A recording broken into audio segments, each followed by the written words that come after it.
Okay, good morning. We wanted to say hello. I'm with Monica today, who Good also morning. works with me.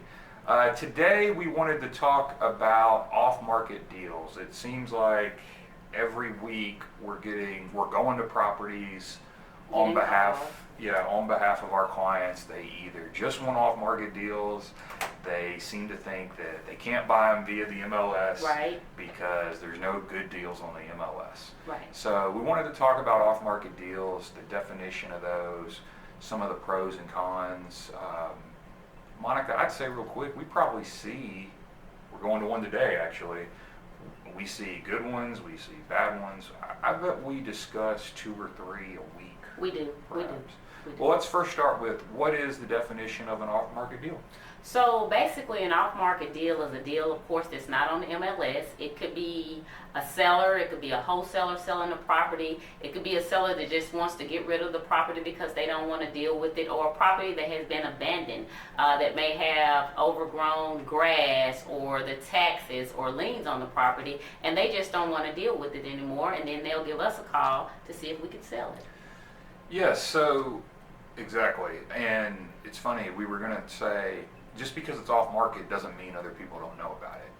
And that's really where we first wanted to start, is we do get leads and emails, and we know our network of buyers gets them as well, where there will be a house and it's off market and a wholesaler wants a ridiculously low price for it to start with.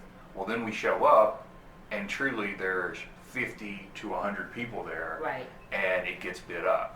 So they intentionally price the house low. The asking price might be 40 or 50,000 in a $130,000 neighborhood. Well, suddenly it gets bid up to 100,000.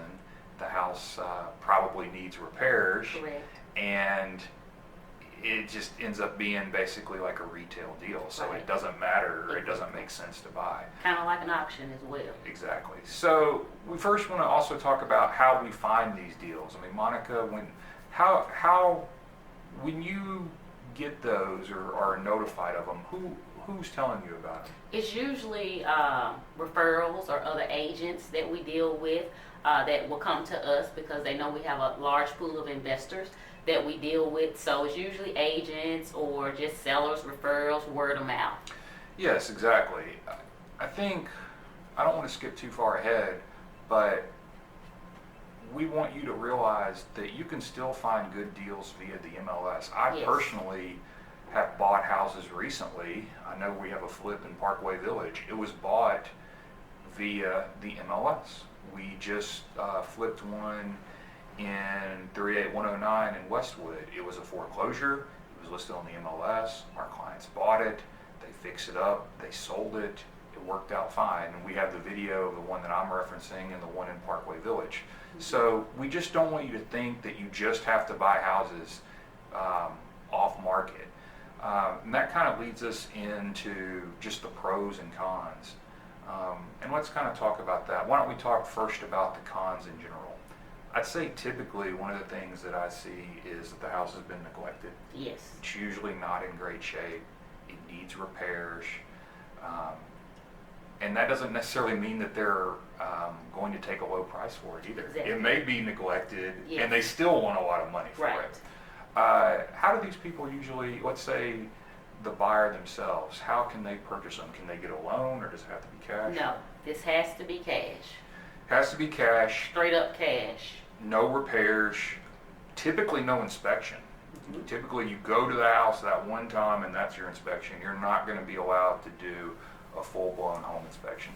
Another negative is there's a very good chance this house, besides needing repairs, besides possibly being overpriced, it could have title issues. Correct. We see that all the time, where maybe an heir or an heir wants to sell a house, but they may have multiple siblings, and those siblings aren't even aware they want to sell. That's right.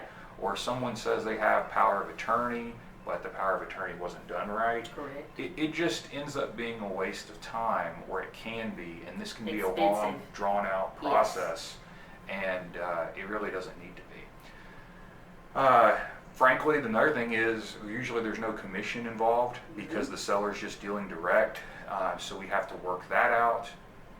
The seller probably isn't aware of attorney fees and closing costs, Correct. so then the buyer has to pay not only a commission to us because we went there and are trying to advise him or her, the buyer, but they're going to have fees associated with it that the seller is unwilling to pay. Right.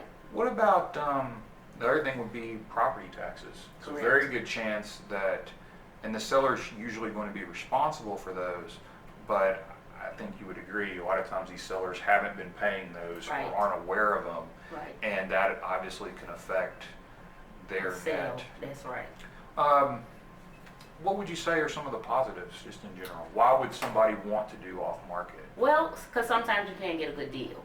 So, and then sometimes it could be that you're not fighting against the people in the MLS because of the bidding wars and things like that. So sometimes it can be a good deal. So I think to summarize, what we're trying to tell you is we are open to doing it. We do it, as we said, 2 or 3 times a week. A lot of times it can be a waste of time, and that's okay. But we really want you to realize that it's a lot of work. Yes. It doesn't necessarily mean you're getting a good deal. The Right. property itself could be neglected. Right. It could easily have a title issue, Correct. things like that. It's just another, it's simply another way to find deals, and we're happy to review those. Yes. So, thank you so much. Have a good day. Thank you.